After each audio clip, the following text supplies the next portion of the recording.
Every touchdown brings you closer to a payout with DraftKings Sportsbook, an official sports betting partner of the NFL. Download the DraftKings Sportsbook app and use code SPOTIFY to get $300 in bonus bets instantly when you place your first bet of $5 or more. In partnership with DraftKings. Gambling problem? Call 1-800-GAMBLER. On behalf of Boot Hill Casino and Resort in Kansas. Fees may apply in Illinois. 21 and over. Age and eligibility varies by jurisdiction. Void in Ontario. Bonus bets expire 7 days after issuance. For additional terms and responsible gaming resources, see sportsbook.draftkings.com/promos. At Sierra, discover great deals on top brand workout gear, like high-quality walking shoes, which might lead to another discovery. 40,000 steps, baby. Who's on top now, Karen? You've taken the office step challenge a step too far. Don't worry, though. Sierra also has yoga gear.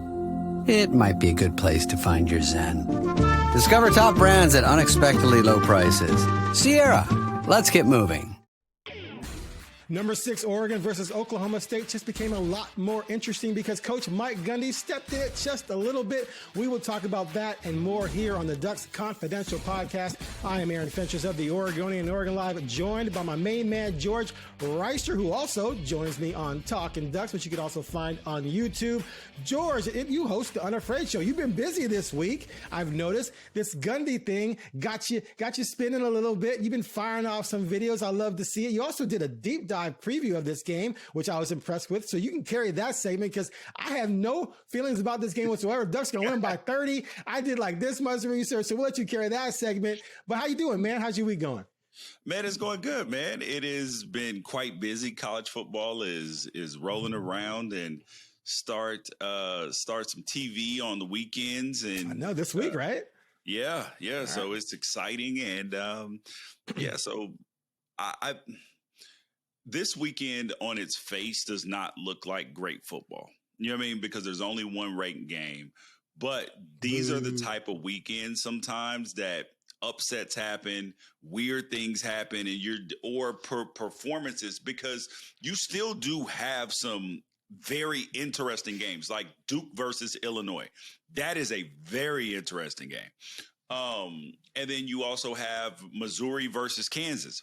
Very interesting game as well. So there are a number of games that are going to be interesting. And then you're looking at like Alabama, how they are going to respond to all the noise around them when it comes to Kalen DeBoer as their head coach. They're talking about buyouts, the structure, and bro, they already. Yes. You don't understand what the standard at Alabama is. See, people on the West Coast, because I lived in the South, and Oregon is kind of more Southern leaning in terms of their intensity and their fandom, right? They are, and so are like Utah. Utah is like that too, where their fans are insanely dedicated to what they post, right? So, I mean, to all the noise surrounding the team, good, bad, indifferent. But in the South, and particularly at Alabama, they've been so spoiled. Kalen DeBoer, who I believe is a really good coach, I just don't know if Alabama's the perfect fit for him, is that he goes down to the South as a city slicker, as an outsider. You got to learn the culture. And players down there want to be coached a different way than players on the West Coast do. And in general, obviously there are some exceptions here and there, but then Kalen DeBoer goes down there. He's not having the type of success.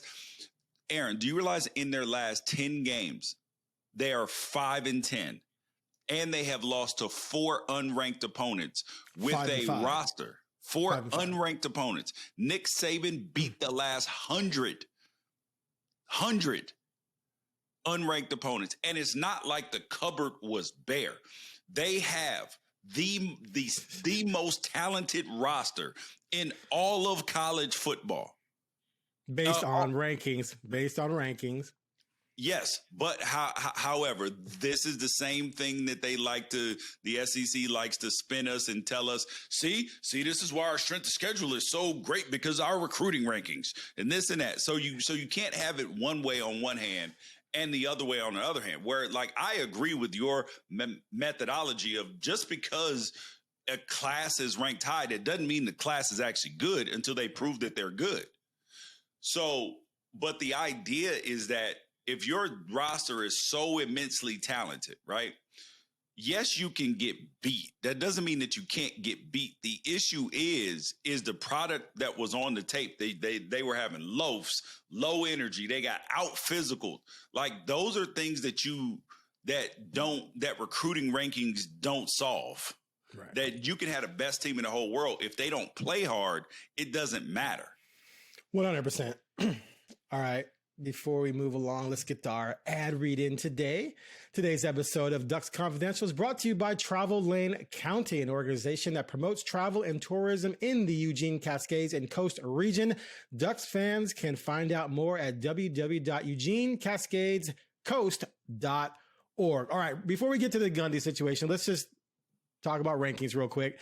Ducks moved up to number 5 in the coaches, number 6 in the AP. I think that's fair. I was a little surprised. Maybe they went to 5. I thought maybe they'd be 6 or 7 because the teams that lost ahead of them, most of them lost to teams that were behind Oregon, who were right behind Oregon. Like Miami did jump in one of the polls. But anyway, you cool with the rankings? Yeah. Yes. Not that it matters, but you cool? No, yeah, I'm fine with where Oregon is. My frustration, if I'm being completely honest with the rankings, is we let preseason rankings then impact. Right. The next thing. Impact the next rankings. So it's like Texas was number 1. Ohio State beat them.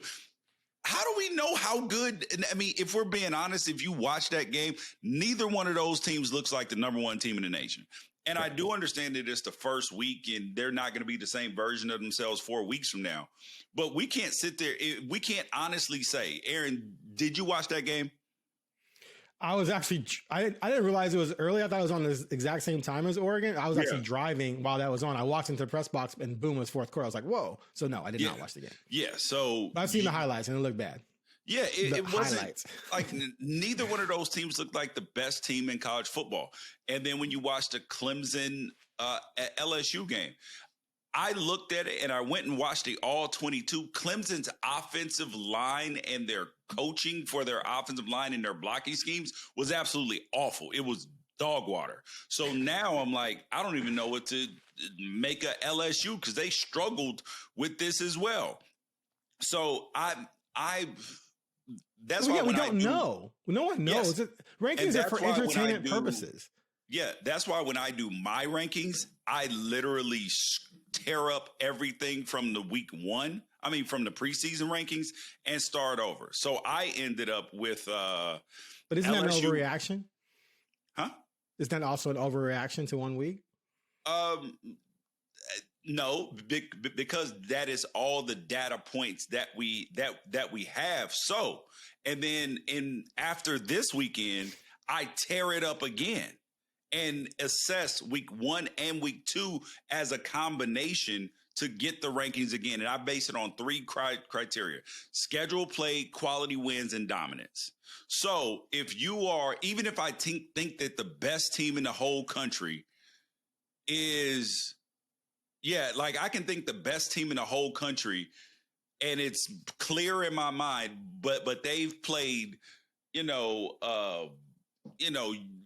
Missouri State, Utah Tech, and Montana State, they're not going to be number 1 in my rankings. Okay. It's just not going to happen until you actually, it is impossible to get to number 1 in my ranking unless you have played some opponents. So it would be impossible unless there was no circumstance that Oregon could have been ranked number 1 after last week in my poll. Zero possibility. 0 possibility for Georgia. 0 possibility for you get the point. Yeah. And so I came what's your top 5? What's your top 5? LSU. 1? Yep. Okay. Miami.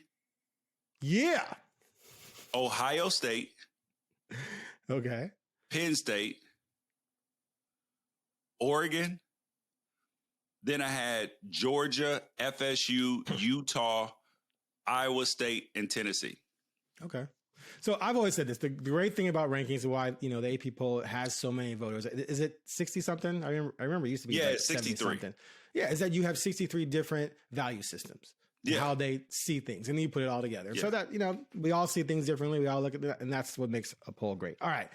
Let's get into the Coach Gundy situation. I'm going to say right now, I think this is manufactured nonsense. I think this is a situation where people just thought, ooh, I can make a controversial video, and they couldn't wait to run on the radio or run the podcast to blow this out of proportion. That's just me. We'll see what you think. But first, let's play what Mike Gundy said during his press conference. We're not going to play the 4-minute thing he said on the radio. We'll just talk about that. But here's what he said during his press conference. Been your initial thoughts on this Oregon team? What's what? Your initial thoughts on the Oregon team? Well, same thing as you. They're a good football team. You know, Oregon is playing really well. You know, I think they're well coached. They're spending a lot of money, and you know they've put a lot into that organization. And you can see they're a good football team. To me, all facts. I just see no problem. But let's hear what Dan Lanning had to say when my partner in crime covering the Ducks for OregonLive, James Crepea, asked him about all that Gundy had said. Mike Gundy spoke quite a bit today and mentioned a lot about how much the resources are here, a lot of spending on the team here, suggested the roster cost $40 million last season, and also said that non-conference scheduling perhaps should be more aligned with budgets. Just didn't know if, with all of those comments, if you had a particular reaction or thoughts about future scheduling or how much there may be a disparity between these programs. Yeah, it sounds like there is, listening to him talk. Like I said, I got a ton of respect for Coach Gundy. Ultimately, how blessed are we to be in a place that's invested in winning? If you want to be a top 10 team in college football, you better be invested in winning. And we spend to win. Some people save to have an excuse for why they don't, right? And ultimately, like, he's a great coach. They've done an unbelievable job, but I want to be a team that's competing at the highest level. And we're really fortunate to be in that situation. So I can't speak on their situation. I have no idea, what they got in their pockets over there. I'm sure UT Martin maybe didn't have as much as them last week, and they played. So we'll let it play out. Okay. There's Lanning's response. I thought I was there for that. I thought it was a perfect response. Okay. So I'm going to start real quick, and then I'm going to let you go. Then I'll respond. This to me is one of those situations where a coach said something and people are nitpicking and angling to try and make it something more than it is. I think everything he said was a fact. He credited Oregon for being a good football team, for being well coached. And then he just pointed out they spend a lot of money. They have a lot of resources. And then on the radio show, he was asked specifically, when you scheduled Bama, when you scheduled Oregon, we didn't have the NIL situation. Does that give you pause now? And he said, yeah, some teams are going to have to consider if they're going to schedule teams in the future that have way more resources than them, even enough money maybe to steal their players, because it's not going to be a competitive situation. I see no problem with what he's saying at all. And it's true. Like, why would you? If you have a $4 million NIL budget, why are you going to look non-conference and schedule someone with a $20 million NIL budget? It's almost a guaranteed loss. You're probably not going to want to do that. So I don't see the problem. What say you? Mike Gundy, shut up with the crying. I don't think he's crying. He was asked the question. No. Okay, go ahead. Aaron. You go. There was reason for people to, and Dan clearly took umbrage with it, because here is the issue. First of all, he starts making up mythical numbers. Oh, it's a $40 million. Okay, that was wrong. $40 million budget. That was crazy. You're right. Yes. And so now you're saying it like you're making excuses before the game even starts. No. Yes, he is. No. That's exactly what he was doing, because the idea. See, here's the thing, Aaron. You can't have it both ways, because you can't, on one hand, talk out of your neck and be like, yo, I think the Big 12 is one of the best conferences in college football. They should get more than one bid. And then on the other end, be like, well, I don't know if they should be even playing Oregon. Then you can't have both things at the same time. And then also, Mike Gundy, guess what? You did this to yourself. He did this to himself, because he is the man that came out and admitted, which was foolish. Yep. That he was, that he thought that NIL and the transfer portal would just go away. Which is wild. So he didn't embrace it. Do you realize, Aaron, there were states passing laws? Why? I don't know what in the OANN that he was watching. that believed that it was going to go away, but everybody with two brain cells or two to rub together knew that college football was changing. And this is why he's in the position. Do you think that he was complaining when T. Boone Pickens donated like $600 million to renovate the stadium and build new facilities and all of that stuff? Do you think he was complaining about that? No. Do you think the man had no problem with playing UT Martin last week? UT Martin ain't got none of the same resources. Completely different conversation. But go ahead. No, it's not, Aaron. Completely different. So yes, it is. And I'll explain why. But go ahead. This is why I loved Dan's response, because he said, I'm sure UT Martin didn't have as much as them last week, and they played. So irrelevant point. Hold on. But go ahead. So we'll let it play out. And that was the savage remark, because he was like, so we'll let it play out. And you know what, Aaron, you know what's coming. No. You know what's coming. Okay, listen. So you completely crystallized my point. Okay, of this. First of all, he wasn't crying about anything having to do with this game. He was asked a question, and then about the bigger picture of scheduling. And then he pointed out, let me finish. Okay, well then hop out of the Big 12 and don't go and don't want a college football playoff spot. If you shouldn't be playing, hold on, Aaron, if you shouldn't be playing Oregon or Georgia or any of those in the college football playoff, then why, during the regular season, why should you get to play them in the college football playoff? Go join the Mountain West. Go join Conference USA if you want to be the big dog on the street, or if you're poor, if you're broke, say you're broke, or get your money up like every other college football team is doing. Okay, can I respond? Go on. Okay, he was asked a question and he answered it honestly. He's saying that teams who may not have a high NIL budget have no motivation to schedule teams that have more money. Now, that doesn't mean that he doesn't bear responsibility for where they sit right now with not embracing NIL. That was soft, Aaron. That doesn't mean he was making an excuse. He wasn't making an excuse. He was saying, okay, who's going to win this week? Oregon. They're favored by 30. Who has more talent, George, according to you and everyone else? And any metrics you could. Oregon does. So what he's saying is a fact. He's not saying, "Oh, feel sorry for us." He was asked a question and answered it. So hold on. Okay. Let me finish. Dude, I let you finish. Do you think Tulane's head coach is gonna say that, or do you think that Tulane's head coach is gonna probably know that he's gonna be up against it? However, if we play, I guarantee you Tulane's head coach believed that if they play their best game and can get some things to go their way, that they can beat Oregon. I guarantee you he believes that in his soul. Mike Gundy, football has passed him by. It is time for him to go. You just keep making up strings to pull on this thing. Let me finish this time, okay? He was asked about the bigger picture of college football.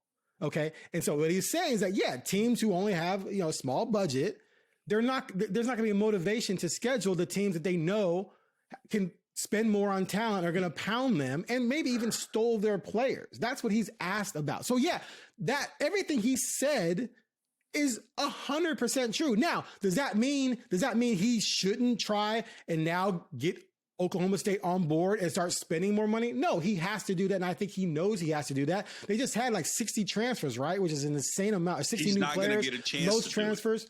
Okay, well, then he'll get fired. That's fine. But what he's saying isn't untrue at all. Like if I'm in a situation, but we're not talking about situation. Okay, George, we're not talking about Oklahoma State. This isn't about Oklahoma State. It's about the bigger picture of college football. You want to make it all about. See, everyone wants to make it all about Oklahoma State and just dismiss what he's saying because of the situation they're in. But what he's saying about the bigger picture is correct. If I have a $4 million NIL budget and I'm scheduling my non-conference, I'm going to try and pick a team that has a similar budget. I'm not going to pick a team that has a $20 million budget. That's almost a guaranteed L. So why would I do that? Most teams are probably not going to want to do that. Because by the rules, you are forced to schedule another Power 4 opponent. Right, there are Power 4 opponents who have the same budget you do.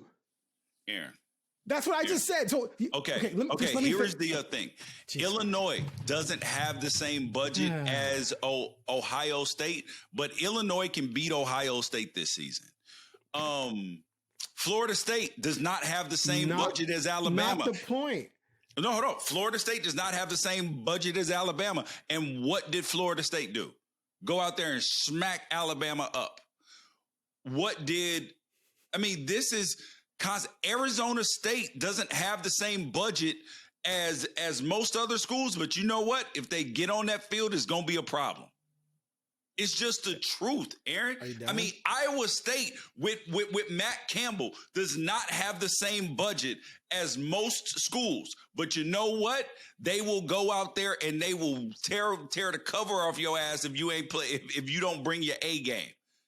So I don't want to hear no Mike Gundy. Our NIL budget is different. It's your fault. That's not the point. That is the point. Because he's talking about his football team. He wasn't talking about larger college football. He was. Did you listen to the radio show? Yes, I listened to the whole clip. He was talking about the bigger picture of college football. He's pulling a Lane Kiffin right now. No, where he's like not. or like Mark Stoops over there at Kentucky. Oh, our NIL and this and this. Oh, but then you want to talk about, yes, the SEC, our recruiting and this and this and this. We put the most players in the NFL and this. Oh, so then why are you crying about it? So you can't want it's not crying to point it out. This is where like Lane Kiffin gets to crying all the time. Some of these and do you know who cries all the time? Coaches who don't win are coaches who cry all the time. You got Lincoln Riley crying about, oh my God, our schedule could be so tough. Let's not play Notre Dame. What? That way we can help us make what do you think about that one? Okay, again, you're taking you're doing what everyone's doing, and it's just the culture that we're in right now. You are nitpicking little things and then making it into a big deal. That's not what he was talking about. Number one, Aaron, this is college football. This is exactly what we do. This is the reason why people track planes because it's ridiculous. Okay, but that doesn't make it right. You think it's ridiculous. None of us think it's ridiculous. So, we understand because it is in our soul, in our DNA, and you are supposed to be, Aaron, you are supposed to be passionate and infuriated and mad and all this stuff about stuff like this when it comes to your team. You are supposed to be. And these rational minds and all of this stuff trying to find a way to. Okay, so at least you recognize that I'm being rational. Okay, you're being irrational. You just admitted you and everyone else are being irrational. I'm being irrational. I actually think we're the normal finish. I believe we're the normal ones. No, you're the usual ones because people are usually ridiculous and irrational. But let me hold on. There is a dude, you have to let me finish a fucking sentence. Jesus Christ. Oh, I broke Aaron. You didn't break me. You won't shut the hell up. Shut up. Look, that's the passion. That's the passion. That's not passion. This is a ridiculous conversation because you won't shut up. You keep saying the same things over and over again. So let me finish. Okay, go on. Now we gotta bleep that out. You don't have to bleep it out. It's YouTube. No, the Oregonian's going to have to bleep that out. Okay, so just listen. Okay. I don't disagree with you about Gundy messing up. He messed up. I don't disagree with you that teams like Oklahoma State are going to have to try and figure things out. But his bigger picture point is 100% on point. It's why it's such a big deal to be able to do what Oregon does. If Oregon were in a situation where they couldn't do these things, where they didn't have the money, they didn't have the facility, they didn't have Phil Knight, Oregon fans and former Ducks like you will be complaining about how unfair it is. Of course we're losing. We don't have the money. So it's when you're at the top of the food chain, when you're the shark, Jaws' greatest movie of all time, by the way, when you're the shark, you like the rules. Because there's only two things in the ocean that can mess with you. But when you're the little fishies, yeah, it pisses you off. And so I understand where he's coming from a bigger picture, not only because the budget creates roster disparity, but the teams with the money can literally take the players from the teams they're competing with, which creates an even greater disparity. And we've already seen Oregon do that. So I think that point is legit. Now, hold on. Now, the Tennessee Martin quip from Lanning, completely irrelevant. I couldn't believe people latched onto that because the disparity between FBS and FCS or Division I and 1AA has always been there. Those games are scheduled for two reasons. One, as a tune-up for the bigger program, and two, as a payday for the lesser. That's been going on forever. That has not changed with NIL. That's always been there's always been a disparity. That's always been there. So them scheduling Tennessee Martin has nothing to do with what he's talking about with Power 4 teams at the lower end trying to schedule non-conference and saying, well, if I'm Purdue, why am I scheduling Bama? I'm going to schedule someone else with a similar budget to make it a more equitable game. Now, upsets do happen, but there's a reason why teams spend the money they have because it gives you a greater chance to win. If we have a 4 out of 7 series between a team with a $20 million budget and a team with a $5 million budget, at best, it's going to be a 4-1 series win for the team with the most money. So all I'm saying, 5 more seconds. All I'm saying is that he made legitimate big picture points about college football and people have nitpicked it to create a controversy.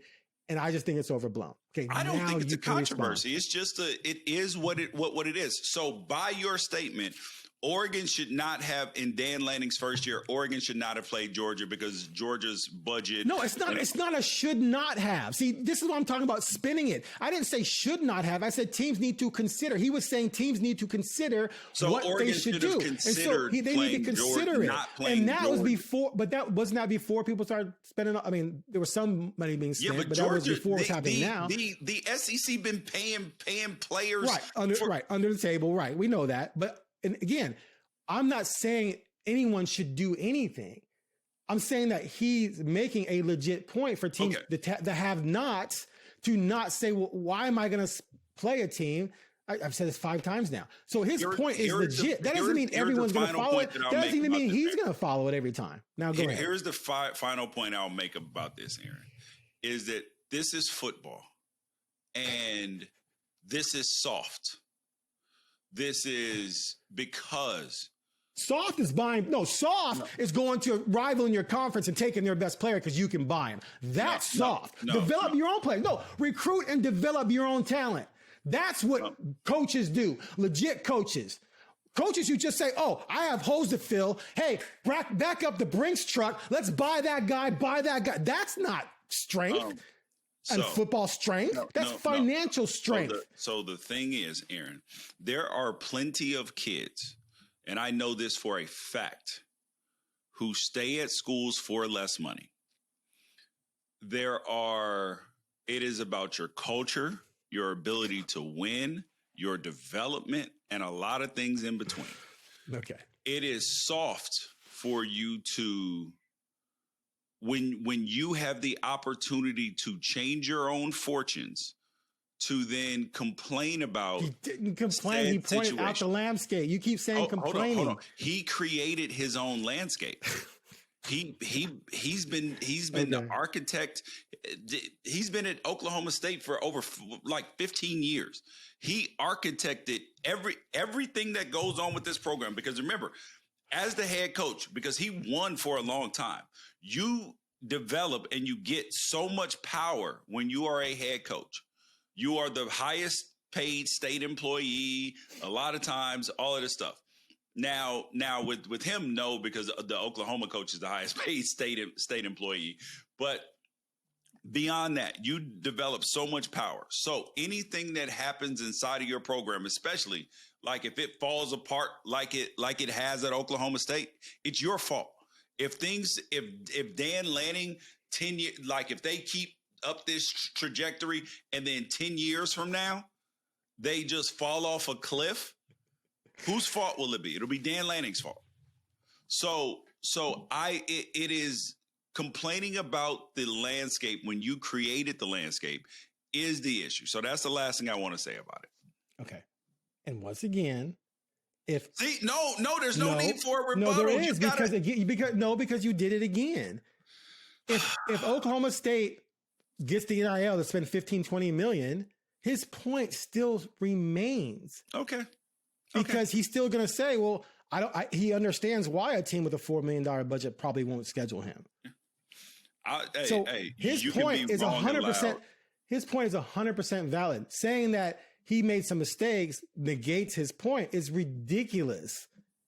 It has nothing to do with each other. You're 100% right that Oklahoma State is in the position they're in because of mistakes he made not embracing NIL. That doesn't mean that his point is invalid. And now he would be a hypocrite if he gets his budget up to $15 million and then complains because a team with a $4 million budget won't play him. That would make him a hypocrite. But anyway, I knew you were going to be insane about this, and that's fine. You fit the college football. It's mode. Okay. I made you break character. That was worth everything. You can be loud and wrong. It's okay. It's okay. You were the one being loud. You kept interrupting me. Okay. You are the loud one. All right, real quickly. Go in the comments. Hey, y'all go. Do I expect Duck fans to take your side? Of course they will. I don't care. I've never listen. The more Duck fans attack me, the more I end up being right. It's been proven for 2 decades now, so I'm not even worried about that. They're going to take your side. That's one of the reasons why I selected you, because I want them to take your side so I can continually be right and rub it in your face and theirs. All right, moving on. Mekhi Hughes, real quick. So Dan Lanning was asked about Mekhi. Huh? Who? Did I say his name wrong? No, I'm joking. That was a bad joke. I apologize. Oh, I get it. Who? Because he's not playing? Yeah, I was just joking. It was 100% joke. So if his family is watching, see, George Wrighster, he can be found at 4799 18 West Avenue in Los Angeles. I made that not joke. It was completely a joke. All right. So Lanning was asked about the situation there. He said again, we got to figure out who's going to play each week. We got a deep back running back crew. And I asked, how did Mekhi handle his position, and he said he's just working hard, et cetera, et cetera. What say you? I can't buy that. What do you mean you can't buy it? That he just accepted it and moved on. He has to be pissed. No. Here's the thing I know about Coach Lanning is that there are a lot of times where he does things to protect players for whatever reason. Of course, smart. Like with the Jurion Dickey situation, he could have aired out some very dirty laundry. And Jurion actually would have had an opportunity to transfer this year and be eligible. After everything happened. But he handled things the right way. So there are a lot of times where Dan does or does not do things to protect players, to make sure that they can either go to a new spot, that they're not embarrassed publicly, all of those sorts of things. And I appreciate that. And I believe that in this case, mind you, this is not something that I have asked about yet because I believe that I know the answer to it. And is that I believe that Mekhi Hughes, when you turn on the tape, Aaron, he is very, very talented. I also believe that when you leave one place and you're the man one place and you have certain practice habits and ways that you do things, when you go to and this is one of the troubles with going to a new place, because you're starting with a clean slate and you have not built up that equity. Because if he went to Tulane, if he had stayed at Tulane, can we agree that Aaron, after 2,800 yards, that pretty much no matter what he did or did not do, he was probably going to be the starting running back? Yeah. Yeah, to start the season. So when you go to the new place, you have to establish without a shadow of a doubt that you are the man. And the thing that I do appreciate is that And is that one thing that grows families and people frustrated in sports when the money dictates who plays and not the play on the field. And I believe that there is a disconnect with that maybe Makai figured that, oh, they brought me in, I'm going to be the guy. And that he has to figure out how to work within the framework of what these coaches are looking for. And and as soon as he does that, I believe that you will see him play more. And if he doesn't, he will be back out the door in a like you won't see him. He will be redshirted if he has a red shirt available, and then he'll be out after the year. But either way, there will be a resolution to this pretty quickly. And hopefully it's the first option where he's like, yo, I'm not riding this pine. I'm going out and getting my money, and I'm going to the NFL or this or that, whatever the next plan is. I will buy in because that's my only option right now. Okay. Fair enough. Okay, real quick around the country. Thoughts on Belichick? Getting pasted. I'm okay, personally. I'll start since you just dominated that segment, which rightfully so. I'm not shocked. Coaching college kids is completely different than coaching in the NFL. The way you coach in the NFL, the time you have, the things you can do, the things you can get kids or adults to do mentally, is completely different than what you can get kids to do. So just because someone excels in the NFL doesn't mean they can take all that and go to college and automatically excel in college, because you can't get them necessarily to do the things that you do. Plus, talent can be an issue. In this case, talent was an issue. They just got demolished. I didn't understand why he took this job to begin with, but do you think this is a sign that it's just going to completely implode, or do you think he can fix this thing? Or do you think he even wants to fix this thing? Okay. Like, what is he doing?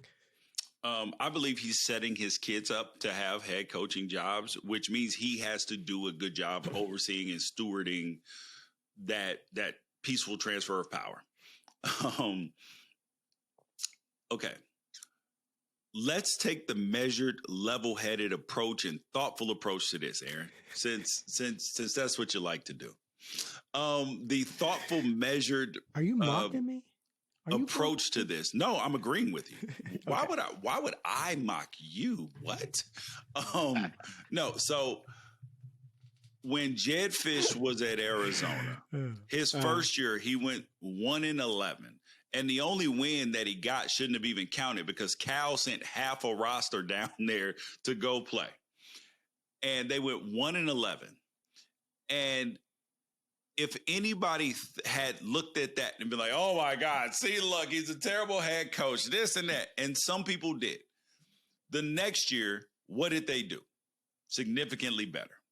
And then the year after that, he was either there for 3 years or he was there for either way. He turned the program around in 2 or 3 years. And then he left to go to Washington. And he's doing a good job at Washington as well. The first game, overreacting to the first game is crazy of a new tenure because, yes, Bill Belichick does have to figure some things out. Number one, he picked the wrong quarterback to start the season with Gio Lopez. Should have been going with Mr. Max Johnson. Now, I don't know how much Max was able to practice because, he was recovering from damn near an amputated leg last year and all of that stuff. But at the end of the day, I don't believe that we can judge Bill Belichick in year one because the learning curve is steep. He's never been in college football. Yes, he was around Washington a lot last year and all of that stuff, but the learning curve, and he's a smart guy. So if he is still within his football faculties and he's not this helpless old man that's getting run over by this 24-year-old, if he is still of sound mind and body, he is a dedicated tactician, and at the least, he will figure out the defense. So I'm going to look about week 6, week 7. If we are looking at improvement, like progress, not perfection, I will say that that things will be fine. If they are still getting their doors kicked in all season and there's not even better defense, that will be room for concern. All right, real quick, we're running long on time here. We talked about it a little bit on our early podcast this week. We both see this as not much of a threat. This Saturday, Zane Flores, a third-year freshman, will make his first start. He'll have an entire week to prepare for the $20 million roster. Wink, wink. This is a really new roster. A lot of guys being thrown together. Young quarterback. They did go out and get a few dudes. They got what's the kid? Terrell something. Gosh, I had his name here a second ago, and you got me all flustered. Terrell Davis, Division II, All-American receiver, big play kid. Yep. He's a threat. Coach Lanning talked about how Oklahoma State likes to take shots, and they're going to try and spread you out, play fast, get one-on-one situations, attack. Aaron Flowers, redshirt freshman who started his first game, actually wrote about him for today on OregonLive. You can check it out. He talked about how big he's excited about it because you went from a Montana State team that's built this program a lot, mostly on running, to now a team that likes to throw. So the secondary is excited about this opportunity. They're going to have a couple big plays. That's just college football, right? They're going to make some plays. Even Illinois, I remember last year when I went to that game, they had a couple plays. But at the end of the day, Oregon's going to overwhelm them. I got this 47-17. What you got? I believe that this is a game that, well, first of all, let's not discount Zane Flores because there's no book on this kid. He could be Tom Brady for all we know. And there's this assumption that the kid's going to suck because he was the backup. I don't think he's going to suck. I just don't think he's ready for this start at this moment. But environment. This could be there. There is always. I always account for the angels in the outfield potential. Always. You cannot discount the angels in the outfield day. So I am looking forward to Oregon's secondary being tested. I want them to throw the ball 58 times, and I want to see what comes up out of it. I don't want to see a lot of big plays. Like if it's like a tip, pitchy woo-woo thing, then okay, whatever. But I don't want to see third and longs consistently being picked up. I don't want to see missed tackles. I want to see what this defense has to offer. And Oklahoma State's defensive coordinator, Todd Grantham, he is a man who is going to blitz the hell out of you.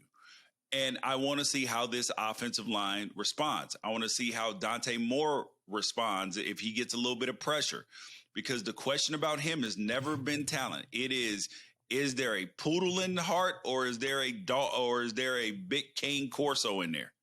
Right. And I believe that there's a cane corso in there, and that so I want to see how this team responds, because great teams, they take care of business when inferior opponents are there. They drag them through the mud. And that's exactly what I want to see the Oregon Ducks do here, is drag them through the mud. But get pressure tested in some situations, and that way you're ready for when it is time to go to Happy Valley. Fair. I hear you.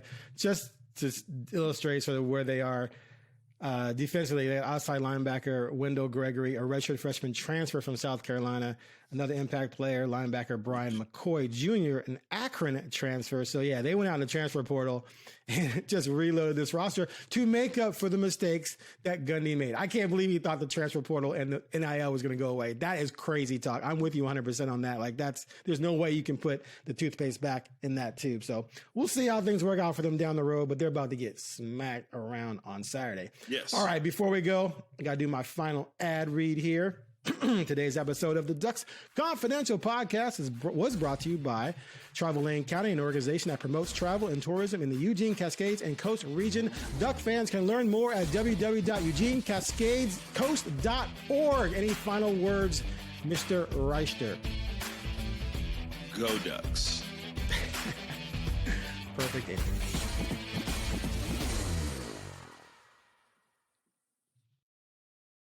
Popsicles, sprinklers, a cool breeze. Talk about refreshing. You know what else is refreshing this summer? A brand new phone with Verizon. Yep. Get a new phone on any plan with Select Phone Trade-in and My Plan. And lock down a low price for 3 years on any plan with My Plan. This is a deal for everyone, whether you're a new or existing customer. Swing by Verizon today for our best phone deals. 3-year price guarantee applies to then current base monthly rate only. Additional terms and conditions apply for all offers.